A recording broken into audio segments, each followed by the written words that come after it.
She does all the trimming and everything? All of it, ever since I was a little boy. That's fucked up. This was for the home team.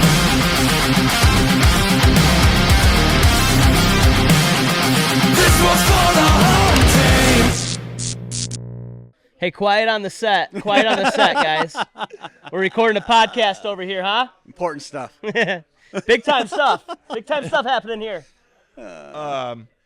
Anyway, So here we how are. about these surf sides, huh? Yeah. Are these good. shotgunnable? Yes, Oh, absolutely. have I don't we know, done are you it? a drinker or you drink after? I'm dry January, but we could dampen it. We can get, no, I don't want to do. Don't put that on me. I just had a couple beers in Michigan a few days ago. Oh, I mean, okay, I'm now I gonna don't feel that I'm, fucking look, bad. this is the first night of tour. I'm gonna have some drinks tonight. Like we're gonna, gonna say, I you don't know, feel that bad. maybe I'll I'll whole- take a weekend in February and like not. I did Like the replace whole, it. Yeah. Yeah. I did the that whole works counts. that way. I think so. I did the whole dry February, but what's funny is we only did it from like the Super Bowl to the end of February. So we not only picked the shortest month, but we also picked like from a time, could be the 3rd, could be the 7th, maybe the 9th to the end. And then at that point, I'm kind of like, dude, fuck it. Life's too short. I'll cut down on my drinking during the week. I won't go out and party on weekends so much. Absolutely. I'll just cut out. But I'm not Just going to cut go back. every fucking day for 30 some days and be like, I did it, guys. I did it last year. I did it. We went well. On like the last day of January, we were in New York City for the first time, and we were celebrating. And I was like, I'm getting drunk. Hell yeah. And I did. And I woke up the next morning, and I was like, holy shit, dude. I'm never like, drinking again. literally, I was like, why did I do that? Like, I have felt so good all month long. And then, one thing leads to the next, and we got right back on the pony. But, Yeah. it's like, I think it's just good to do because especially in just this industry, you guys know, it's nonstop, dude. I did it in 2023. I did 45 days. And I don't really remember what. I think it was more of it's more that like challenge of, I mean, I don't really need to do this. So coming here, doing these concerts, wouldn't drink, and even Wayne, which you've met Wayne before? Oh, yeah. Okay. Even Wayne's like, dude, you're still not drinking, are you? Wayne's an animal. But we were having, I mean, I still had fun. I still went out, did all the shit. It was more of I wanted to try it. Now Yep. I'm just kind of over, like, listen, I've done it. I did it a couple years ago. I don't need to do it again. I go like a week just to make sure I still can. Absolutely. You know, a couple Yeah. days. Yeah, to If make I- sure you're if I not go- a complete drunk. If I go like 7 to 10 days, I'm like, all right, we're fine. Everything's fine. Yeah. Once I get past the shakes, then I'm like, Look, I dude. think I'm good. You start cracking a fifth of 5 o'clock on your lunch break, then Oh, yeah. all right, we need to talk. Yeah. But like until then, One of my funniest bits years ago that a guy did, and I cannot think of his name right now. He actually played down the street here at Jukebox. I'll think of his name, but he was always like the rationale of people not drinking, you know, of like how they make it such a big deal that they're not drinking anymore and they really make you feel bad because you are, you know, and then your buddy of like, no, man, dude, I'm not drinking anymore. Like, I've got a problem, man. I have a problem. Oh, yeah? He's like, you got a problem? He's like, you ever woke up in a fucking alley with a cat's severed head in your fucking hands? And like, God, no. Then you don't have a fucking problem. Shut the fuck up and do the shot, pussy. But his bit of like the level of when you like, compare it to skill where he's something like, else no, you like don't have a that, fucking problem. No, you're Like, good. That's not a problem. He's like, That's a good friend. I will right there, find dude. that That's- bit. It was so funny for the longest time. I do but- love comedy, though. I was really into Tom Segura, and then Shane Gillis came along, and Shane Gillis is like his latest special is like the best I've ever seen. I've watched it like 6 times, and I laugh harder every time I watch it. So he came to Peoria probably last year and Look hated this the up. place. Hated it. He talks Really? about it on a podcast. He shits all over people. The worst place to ever go, Peoria, Illinois. Oh, my Oh yeah, gosh. no, yeah. I Out don't of remember all the what he was places on. he's been to, Yeah. that's Peoria, Shit Illinois. all over it.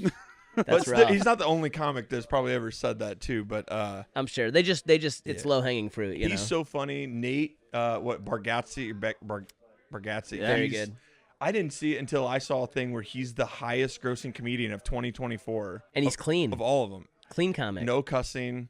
Nothing. Crazy. He's coming here. And I He's saw coming Matt. here. I saw Matt Rife in Chicago at a comedy club, and he is hilarious. Yeah, dude. But I love Yeah, comedy. Nate will be here. I think it's April. Really? He's coming to Civic Center, I think. I like listening to Joe Rogan when he has other comics on because they like talk about the industry, and it's very relatable. Like between the music and the comic industry is like they're like one and the same. Joe Rogan's stand-up is fucking hilarious. Yeah. So fucking It's funny. crazy because he like it's a show. He like puts on.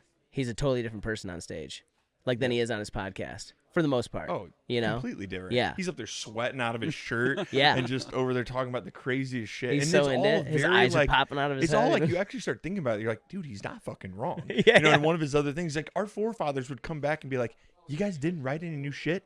You mean tell me we wrote that with a feather, and you guys haven't came up with any new shit? What's wrong with it? Some of his points he makes are so funny, and they're so true. It's good when a comic he's a smart dude. He knows a lot of smart people, and it's good when comics are smart. I watched his interview with Mel Gibson, and Mel Gibson is very fucking intelligent of all things he's talking about, but the amount of shit where Joe like remembers like medicines to facts to history to all these like all of it, he's like very well rounded in It's a all whole these encyclopedia in different that areas. beautiful bald head of his. Yeah, Appreciate you taking a moment to come on, dude, for sure. I've never done a pre-show podcast. I like it. You haven't? No, actually, you know what? I take that back. If Toad from Stoney's heard me say that, he'd kill me. I've gone out there twice, and we do a podcast before the show out there. But that's about the only time. This is great. So first time here. Yeah, first time at Cruisin's. I've heard so many good things. Yeah. I know a lot of people that have been up here, and We'll talk a little bit about that as well. And yeah, I'm pumped. And we have like there's a mix of emotions. I mean, everybody has gone through their phases. Somebody said it best out of John Langston's group. I don't know if you know JD. Absolutely. JD Grover. Yeah. So JD had the funniest thing about Cruisin's. He's like, our bus will be on 74 or on one of the interstates, and it'll say, you know, Peoria exit 104. And he goes, and everybody on the bus has a totally different emotion. There's somebody over in the back puking in the, toilet. Somebody's crying. Somebody's trying to get off the bus to go to Cruisin's. Other people are. I mean, he's like, there's a whole different. People are just still just very moved because they were here for 2 days back to back. Oh damn. They went hard. Oh yeah. Very hard. Yeah, that's a good camp. Yeah, no, so like that that was camp that a was a lot. funny emotion or a context of Cruisin's. But no, we've had a lot of different people play here, and I think I told you earlier, everybody from Lil Wayne to Bone Thugs and Harmonies played here, to No Morgan Wallen shit, played dude. here. Let's go. Hardy's played here, Bailey Zimmerman. I mean, just the list goes on, and it's one of the I will say it's one of the spots that you hear about it when you're in Nashville. When you're doing this thing in Nashville, this is one of the spots. It's like here and like Windjammer and Stoney's was on that list. They got all the posters of everybody that's like come through there when they're on their way up. And it's like it's really cool to see where those people are now. So you guys done a great job. And they used to have this old saying of like, if it plays in Peoria, it plays anywhere. So back in the day, different breweries, even McDonald's, different chains would like test things here. Yeah. Because you have this Midwest culture of Chicago meets, blue collar, white collar, a lot of trades, union type people. For sure. Because of Caterpillar and everything. So, you think of guys that are in the union, primarily that are, I drink out of the same cup of coffee every day, like to change their mind and to get them to say, I like this. Yep. And so I think there's that just Midwest vibe. I don't know why, but so it is tough. It's artists come through that I personally think are great, and then they come through and didn't do what they thought they could in sales. And there's other people come through and they crush it. Yeah. They crush it every time. And we'll see. It's an interesting market. Fingers crossed, boys. Fingers crossed. So how long have you been, where are you born and raised? Born and raised in Jackson, Michigan. Okay. Small town just outside of there called Parma, but most people know Jackson. But And you went to Nashville. November 2020, so like 4 years, just over 4 years ago. Right. Wow. It's in the middle of COVID. Oh, dude, it was wild. It was. I got down on Broadway. Like first week I was there, met a dude through Clayton, and his name is Michael Leatherman, and he was asking Clayton if he wanted to play these gigs. He had like 3 gigs that he needed somebody. It's like acoustic duo stuff, right? And he said, "Oh, I got Thursday, Friday, Saturday," and Clayton's like, "Oh, I have Friday," and I was like, "I'll take Saturday," and he was like, "For real?" And I was like, "Yeah, let's do it." And I literally, that was it for me, and I just like busted ass on Broadway. It was sketchy though, dude. Like it was half capacity. Nobody could even stand up in the place. I forget about this, like how wacky it was.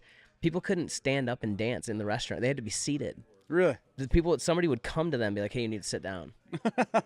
And they Chill out a close little early. Dude, it was so weird. And I'm like, I don't know how I survived, dude, because like you weren't making any money, What was the driving factor of the timing of that, of November 2020? What were you doing at that time? Well, I wanted to before.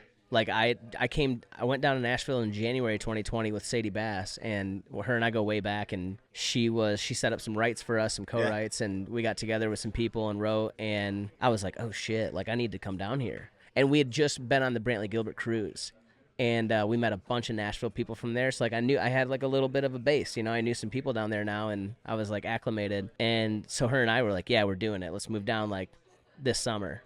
And then COVID hit.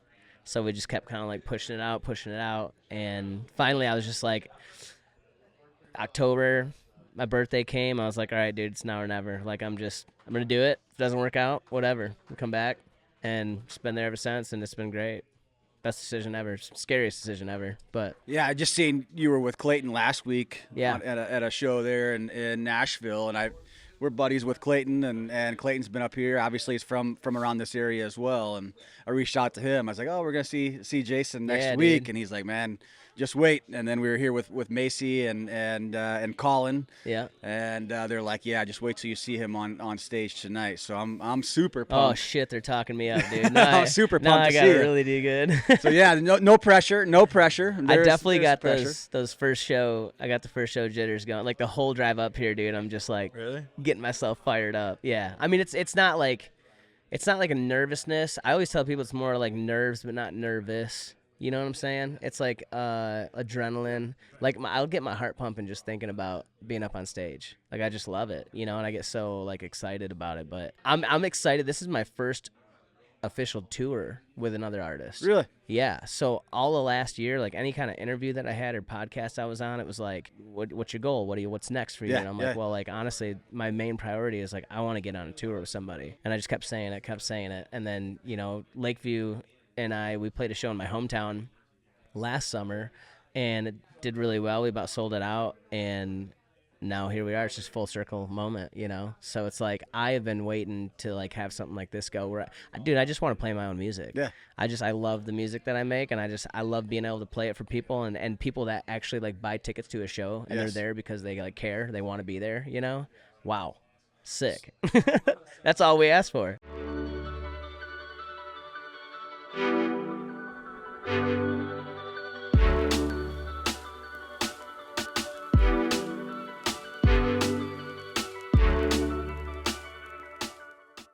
I'm a sucker for acoustic and just acoustic sounds and just Yeah.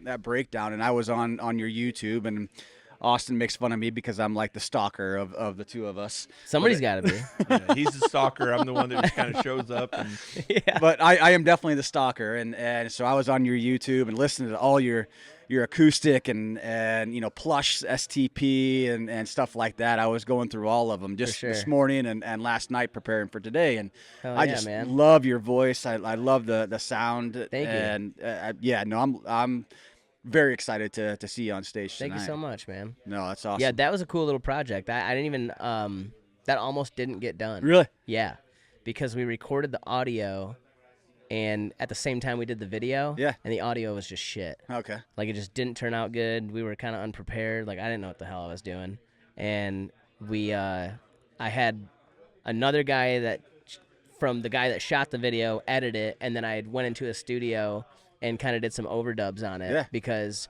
we just had to, like, the guitar was wonky, and like so I just had to play over it. But it's, you know, it's all the same parts. It's just like the process we had to go through, and I'm so glad that, because it is one of my favorite things that I've done. Yeah. You know, it's cool. I mean, it sounds amazing, and the video is just Thanks, dude. just the same. So, no, Oh, that's yeah. awesome. What kind of things are you getting into in 2025? And I know you're out with Lakeview here for the first quarter or so. What else you got going on? Just working on new music. I like this 2024. The music that I put out was really like the direction that I want to be going in. It's been kind of cool because I feel like I actually like found my sound. You know, like people say that it takes like a lot of work and a long time to, you know, some of my earlier stuff it's still me. Yeah. But there's been like an evolution. You know, it's kind of like what I've grown into. I've gotten with new producers and new, you know, session players and new writers. So it's just like now it's kind of just like chucking away at it, you know, Yeah, and like yeah. chiseling it down to where like it needs to be. So now it's like I know exactly what needs to happen. And so this new music coming out, it's like it's 100%. I'm like, yeah, it's great. So definitely working on that. We got a couple in the chamber, and yeah, just I mean, hopefully I'd love to get on another tour this year at some point and just play as many shows as I can. I've been playing cover gigs for so long, dude. That's how Clayton felt. Clayton Yeah, felt he like d- he's he like, I said the gotta same get thing. not that he's on Broadway, but he felt and compared it to like being trapped on Broadway, where I'm getting trapped and playing these covers For sure. And he just, last when even in our podcast with us, it's like I gotta just rip the Band-Aid off. Like I Yeah. gotta just say I'm done doing covers. Well, it's like Boohoo, like we're over here just like doing shit that most people would love to do Right, to make right. money, but it's like it gets to a point where even it's like, okay, it's not exactly what I want to be doing. I still have a good time. As soon as I hit that stage, whatever, we're playing Chattahoochee. I'm like, whatever, dude. I'll be Alan Jackson for a minute. Like, cool. But, in the long run, it's like I'm just ready to. That's why I'm so excited about this tour. It's like it feels like that next step. How did it come about with Lakeview and you? Dude, Was we met. Luke and Jesse and I all met. I don't know, probably 3 years ago in Nashville. And just writers' rounds and shit, seeing each other around town. A promoter back home who does some shows in Jackson had us both play a show in my hometown. We almost sold like 1,000 tickets. It was it was crazy. Ever since then, we've always talked about it, and we just kind of been waiting for the right opportunity. And they actually, I want to say they asked me to come out for a couple of shows last year, and I just couldn't swing it like financially where I was at the time, But we had a really good year of shows this year, and I've like just kind of been saving up or putting it back into the business, and so now this time came around, and it's actually even better because I feel like they're like leveled up since last year, since their last headline tuners, like being on the road with Stained and Breaking Ben and getting their shit on XM, and like they're doing some really, really awesome shit. So we went up and saw them in Chicago, Tinley Park, Yeah. and that's when we did a podcast with Luke and Jesse. I don't know if you've seen any of it, but we started the podcast and we kind of looked at the schedule. We decided we were going to do this, and like 2 weeks later, we have Ella Langley here, and I got to set the balls on, but I don't have balls enough to be like, hey, Ella, you'd like to be our first on our podcast that we have no followers. We've never done anything. Like, I'm no fucking way. Yeah. So we did not do it with Ella. We actually, our first was David Morris. Then we did George Sick. Burge and Corey Smith and Austin Williams. dude. But in my head, I said, we'd been talking with the boys, and they're like, come up to Chicago. Let's do the podcast in Chicago, their first big tour. And I want to launch it as our first. So it's episode 1 of Tailgate Beers is Lakeview. We had some curveballs because the union up there, or somebody was like, we can't have cameras or anything inside of the amphitheater. And so we had to do it on their bus, which they had a pretty Nice. decent bandwagon bus, whatever it is. Podcast, I thought turned out pretty awesome. Oh, but yeah. it was I mean, it was that's amazing. I can't think of really a better setting for a music Right. podcast. I'm a massive rock fan, so like Same, I'm dude. big into like again Motionless in White, Atreyu, Breaking Benjamin. I burned those CDs up Oh, yeah, back in dude. the day, and then I've never got to see Stained because Aaron Lewis was not touring with Stained at all for however Right. many years. So I'm like, God damn it! I'm like, all I want to see. So for me to go watch Stained, Break the Cycle was my first album CD I ever bought when I was like 13. Just wore it the fuck out on my my Sony Walkman. Yeah. Yeah, dude. now that I'm in it and as I know more people, I love when, they go out there at Tailgate and Tall Boys or at another event and all these people are like, who are these guys? I'm here for Riley Green, or I'm here for country. I'm here, I'm here for Stained. Who the hell are these guys? To Yeah, then dude. next thing you know, they're kind of bouncing their head, and by the end of it, they're fans. Like to earn those fans, and that's where Luke and Jesse had said there. It's like we love that shit. We Yeah. love when you're just staring at us, bored out of your mind to start with, and by the end of it, you became a fan. Just can't help it. There's Yeah, Crawling out of their can't skin help like, it. oh, And shit, you it really happened, can't. It happened up there where you got all these rockers. They're like, can Breaking Benjamin just come out now, or can Sting come out? Who the hell are these guys? Yeah. And then again, it was start off with a couple, and by the end, everybody's got their hands up. just and, winning them over, dude. Dude, it's great. I didn't know you'd never been on a tour, like an actual tour. This is it, man. before, This like- is a first official, and it just, I'm telling you, man, it feels freaking good. And the timing couldn't be any better because this is, especially like the winter season. Dude, winter season gets weird. If you're not like doing anything like this, it gets weird. Like, especially because I'm, I still play some Broadway stuff here and there, make a little extra cash. And it's slow. It's slow season to the max. And it's just like, sucks the soul out of you, dude. And I've always had to wait. Like, there's like that lull usually until like we hit the road, usually in like March or so, March, April. And so finally, for the first time, I'm like, we got done with the holidays. I'm still kind of in that like, in that daze, and it's like, oh shit, it's time to go. And it's great because it's just like kicking things into gear like right off rip, you know. So But, like behind the scenes, since we've got I got a few minutes behind the scenes. So you moved to Nashville, generically, right? yeah, You get your name out there, and correct me if I'm wrong on any of this, but you get your name out there, and then somebody says, hey, it could be a year, it could be 10 years, 10-year sure. town, Yeah, right? absolutely. And somebody says, Yeah. hey, why don't you come on tour with us? Opener, get your name out there a little more countrywide, and is that essentially, where the path goes, or what is it? Yeah, man, I found that it was a lot of, I said yes to literally everything. For like the first 2 years that I was in Nashville, I never turned anything down. And unless it was, stupid or sketchy or Right. But for the most part, Yeah. it was like any gig, any writers round, it was like I'm playing it. Anybody that wanted to write with me, you just got to like try it out. And then cuz you'll never know. Yeah. You know what I'm saying? So I did that, and then it was like the nights where I was just dog ass tired, but there was something going on, and I should be there. You know what I'm saying? And like, Yeah. you got to get out. You got to get out there and like show face and meet people and network and make friends. And it was like that's always been something that's been really naturally easy for me to do. I'm super personable. I had a lot of friends back home and stuff, but when you're running yourself ragged and you're like on day 6 of Red Door, and you're Yeah, just yeah, like- yeah, yeah. and Oh you're my like, God. dude, I can't do it. But then so and so's having this event tonight, and like these people are gonna be here. It's like you gotta push through. And then every time I did that, dude, the nights where I was like, I do not want to go do this right now, ended up being like the best nights that I went out. Like I either made some really good friends or I met some really good people to know or like whatever. And you got to have that mindset that you can literally just push through anything and just say yes to it all. Just be a yes man. And now I'm to the point where like I can say no. I can turn some things down. Yeah. It's all good. And I can kind of like focus on the super important things. I've kind of got to like narrow down. Absolutely. But yeah, to start off, you definitely got to get there. And then that's how I think, as long as you're working hard and you're doing that and you're keeping that momentum, things are just gonna kind of like come into your view. We've talked about it with some of the artists we've had on the podcast too. And how much of that is you have to almost become an influencer in today's world, in today's industry, music industry, to get your name out, get your face out. You got to be on social media. You got to be doing TikToks. You got to be doing, Instagram, Facebook, whatever else is on the horizon when TikTok closes this weekend. How much of a right? No, same thing. But how much of an impact on a career or what you're doing to get your name out there does that have? Yeah, It is. And honestly, I fingers crossed that TikTok goes away, because I'm just like salty about I just like I don't love doing it. Like, we have to do it though, and there's like, it's amazing.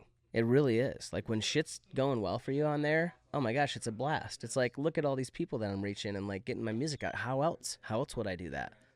So it is a really, really good tool, and it's kind of sad that it's going, but I guess it's just one less platform that I got to worry about. One platform's going to go away, and then another one's 100%. going to Somebody else is open. gonna At the end of come the- I 100%. remember people talking about like these goddamn YouTubers. Think about it. These people that got found because of one YouTube video, and these original artists were going, back in my day, I was, getting found like this or however. I just look at it as, it's hard not to use it when one video and For free. you're off to the races. there's been several that I've sat in that seat Free and marketing. Yeah, several that say it. I just, as me, I'm 36 and I watch some of these, and I do get to a point where, like, with social media, I'm like, I'm just all these people, and some of them are very cringy. You're like, you're just lip syncing these songs and doing a dance or whatever. And now I look and you get 1 million views, and I'm like, what in the fuck is happening? Yeah, it's pretty neat. Yeah. It really is. I mean, it's definitely changed some people's lives, and I think it's necessary. But you can tell too with some of them that you're watching their socials and it's the same song over and over and over until and it over. just gets lodged in But your then head. it finally clicks one time. Yeah. It's the same with ads. Yep. I'm like, I've never even gone to this site, but I'm like, God, I kind of like those pants. All right, whatever. And that sponsored ad just keeps hammering you. Yeah, and dude. it's the same type of thing where you're just doing it organically, where it's like you've posted the same video over and over, and all of a sudden it takes one time and Yeah. to the moon. Or it is crazy when I go through different people's, because with the festivals and the concerts, I'm like, gosh, I'm just trying to find a different song, and you're scrolling through some people's, and it's just they're just hammering that song. Well, a good example of that for me, Red Farron. You know Red Farron? Oh, yeah. Dude, he's awesome. He's a buddy of mine, and like Jack and Diet Coke, he wore that thing out for like 7 months. And I'm telling you, and it's a great song. I love it. I play it out sometimes. Like, sick song. But by the time it was out, I knew every word to the chorus. I could literally sing it word for word. And I'd never even heard the song like on Spotify yet. Look at when Morgan Wallen doesn't even drop the song or doesn't even come out with his own TikTok. Yeah. He just lets a little 30-second blooper, and everybody and their brother's using it to the point where we almost all know the song. Yes. Before it was ever even out. Like the Post Malone one. Thought You Should Know, I think, was one that he just like he sang it before it was out, and then people were literally covering it all over the place. The Post Morgan song, I can't remember which one it is. That one like played on TikToks everywhere.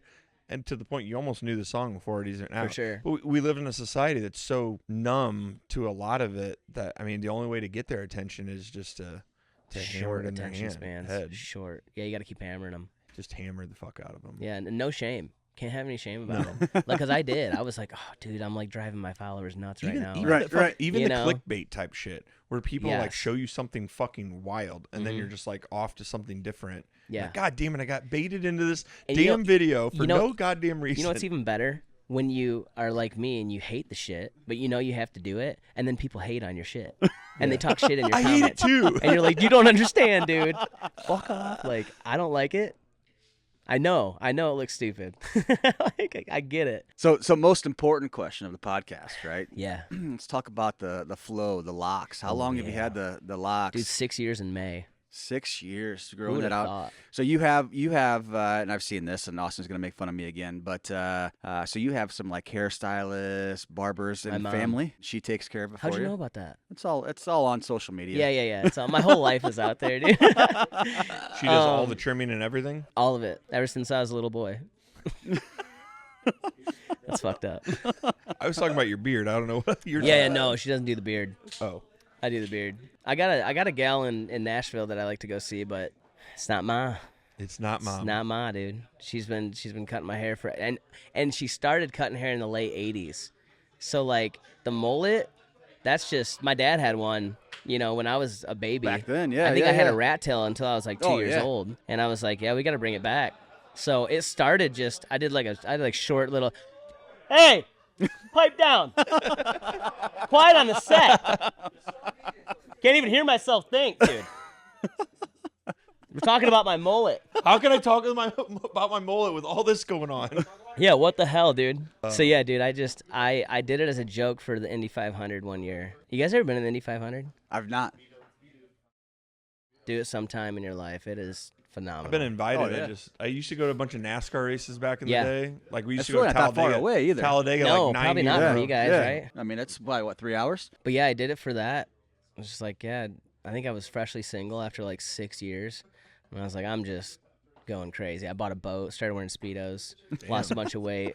Yeah, we got to go into that. So I heard the story that you play on the back of a boat in the Speedo, American flag. Yeah, dude. We actually just had our last year. We did our 5th and final year of that, the Wolf Lake Bash. They used to have like the best fireworks show for the 4th of July in the county, and my ex and her family used to go out there all the time, so that's how I knew about it. And then my mom and dad bought a house on there, and that's where they live now. Yeah. So I was like, oh yeah, this is great. I know everybody out here. We're having a ball. And they stopped doing the fireworks show. It was 2020, summer 2020. And so my dad had the idea. He's like, hey, why don't you just get like a Honda Quiet generator? We'll take your PA out and just like play on the pontoon. And I was like, holy shit, this might work. And we went out there like the day of, and I don't know, probably like 200-300 people like gathered around, and it was a riot, dude. Like we were just throwing down for like 2 hours. I played, and then the next year it was like 500-600, and the next year it was like 800, and then last year was like over 1,000 people, like 300 plus boats. It was insane, and that's why it had to be our last one because shit kind of got out of hand, and it's like I'm the one putting it on. There's no like insurance, like it's all the liability. Like if anything happened, it's like it'd probably fall Your back name's on behind it for sure. I used to go to I was like, well, it's been real. Yeah. You know? I used to go to Aquapalooza in the Ozarks. Oh yeah. This is pre-Ozarks turning into like the Midwest Vegas. I mean, this shit is crazy. But that Aquapalooza was, I mean, a houseboat gets shit-faced. They're the furthest back boat in, and they're trying to get out, and Yeah. they like hit like 10 boats. People are in the water, dude. It's boating, drinking, and partying and concerts is a weird combination. It was the first year that I saw some people I've never seen before. A little bit of like outsider riffraff kind of that they were just there because they had heard that it was like the place to be for the 4th of July. Like they weren't there to like see me play, you know? It was like unfriendly. And it just, I saw it, and like people were starting fights, and it was just like, all right, that's it, dude. Moving like on. Yeah, ruined it for everybody. But the 4th of July is probably my favorite holiday, so it's going to be tough. I say that we're not going to do it again, but it's going to be really until hard, the 4th of dude. July comes yeah, around. Right. Yeah, we'll see. And that Speedo staring you in the face, and you're like, I'm just staring me down. Yeah. Put me on. So I know Austin's got at least one more question he wants to ask, but before that, do we want to ask it? Or, I mean, Well, of we course still not. got to figure out our other questions. we got to continue. I mean, All right. we're 20-some we're in this episodes far. into it.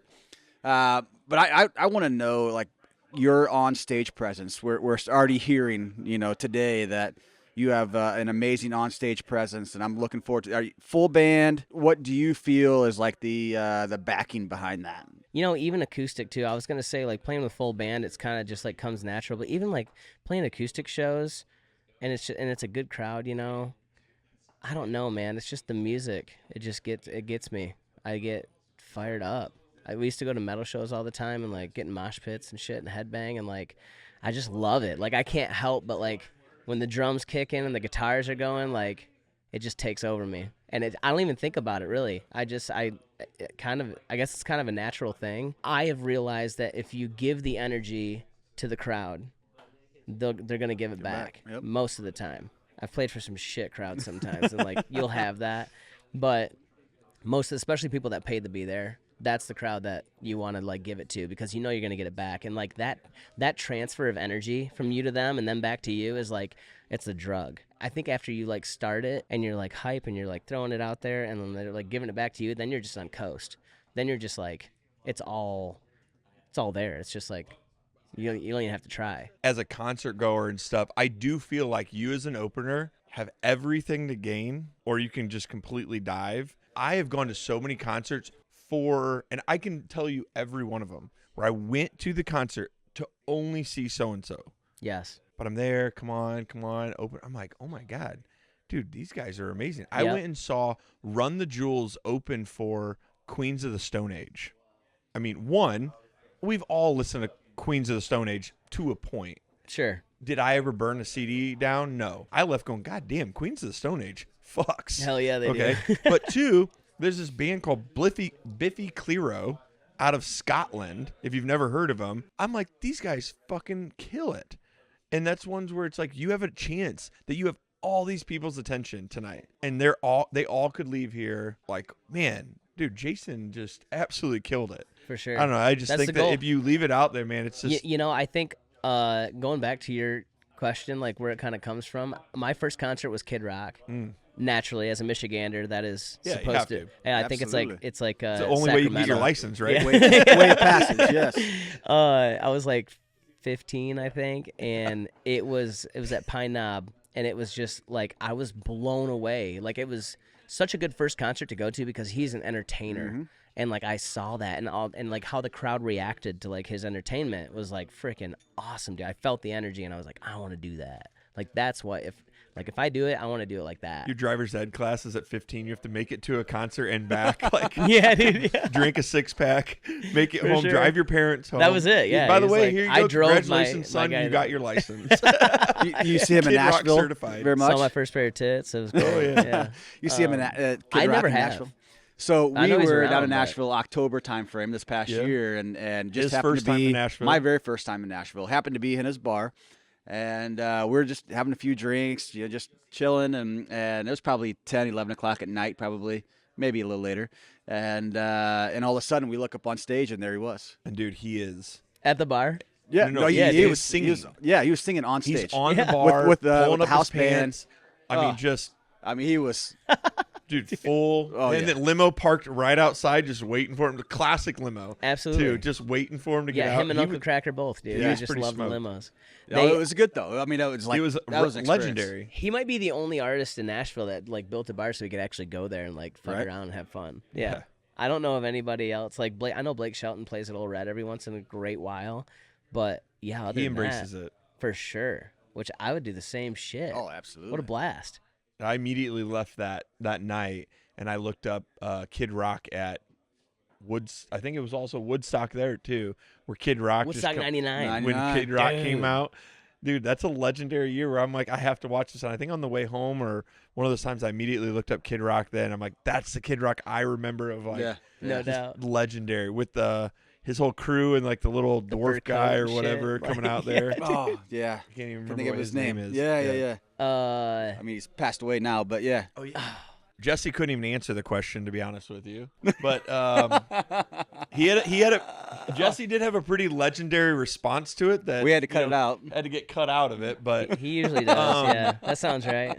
no. So you're, Hit the edit room floor. and the only reason is it's to build suspense of you got to answer the question pretty quickly. So we Okay. have a nice sponsor, Surfside here. Yeah. They're now going to be the sponsor for us. They are the presenting sponsor for all the cruising shows. The stage is going to be decked out with Surfside. They're going to be at Tailgate and Tall Boys. So, yeah, they're a good company. Ray's Rowdy was I like generous it. to hook them up, introduce us together, and I think we become family with them as well. So, This is the Surfside question of the night. yes, this Okay. is this segment is brought to you by Surfside. You're on a plane. You just so happen to have a parachute. There are no pilots, no one else to get hurt on the plane, but it's going down. You just so happen to bring every album known to man on the plane, and you have to grab 5 of them to listen to for the rest of your life on a deserted island. You're never going to listen to another album I'm gonna parachute on the island with these 5 CDs. with 5 Right. CDs. That's what you're saying? Yeah. What 5 albums are you going to listen to for the rest of your life? And if this question doesn't eat at you for a little bit, it eats at me all the time, but I'll let you go. I feel I can, some rock coming. You know what? Here's the deal. I think I can rattle off 5 Okay? and feel good about it, and then like tomorrow I could rattle off 5 others and feel good about it. You know what I'm saying? I think Fair enough. it's Fair a enough. mood Like thing, but it's tough. we're quickly approaching Chris like 10,000 Stapleton feet. would definitely be in there. He hit probably the first album, probably Traveler. That would be in there, front to back. That thing's a slap fest. Probably Nickelback. So no, yeah, Silver Side Up. Probably Silver Side Up. That'd be a good one. We got to throw a metal in there too, because you got to have like one. You got to like so you can switch it up, right? So like maybe like Do whatever you want. Post Malone's first album, maybe I'd like throw Okay. that in the mix. Yep. It's probably the first we've heard that. And then there's got to be like an oldie in there, like maybe like the Doobie Brothers. I can't remember what album, whatever was it China Boat, whatever that. Okay. Yeah, that's a good one. That's just some feel good shit. Yeah. And then like, damn, I'm just trying to think. If I was on an island, like I love Kubla Khan, Texas, but if I was by myself on an island, I don't know if I'd want to like get down to some Kubla Khan. I think I'd want some shit to like help me feel better about what's what's going on in my life. It's an emotional state. Yeah, dude. You're gonna have some ups and downs on this island. What do I do? I got 4. You got one more. Give me some Puddle of Mud, dude. Oh, there you Ooh, go. Okay. Yeah, I love it. yeah, Puddle of Mud. If I had to pick a 6, just to swap one out, Crossfade's self-titled album. It's a great one. There you too. go. That's Love I it, like it, man. I Yeah. like it. That's a mix right there. That is a mix. I Man, gotta know what Jesse's answer was. we'll tell you as soon as we get off of this. Cool. I'll even send you or show you the clip. It's pretty funny. It had me just baffled, but Mm-hmm. no, man, we Tailgate appreciate you Beers coming. here. Yeah, Tailgate Beers here. We just want to thank Jason Cross for joining us. Can't wait to see you on stage tonight. Heard such great things about you. Thanks, man. Heard great things about your music. Got some new music coming out in 2025. Absolutely. I'm hearing. Yeah. Looking forward to that. So go check that out as soon as that drops. So Oh yeah. Austin, I appreciate you sitting down with us tonight. Yeah, dude. Thank you Thank you, so guys much, for having man. me. Seriously, this is great. Cheers. Cheers. Yeah. Excited. Oh gosh. here. We haven't done our Yeah, yeah. cheers. Yeah, there you go. Oh, shit. wouldn't Oh open that no. one. Is it? Are they? No, they're they're. not carbonated. No, they're no Yeah, they're not there's no carbonated. We're carbs. good. Zero carbs. Let's go. Cheers. Appreciate Cheers, you. y'all. Fuck dry January. Oh, it's damp now. Bro.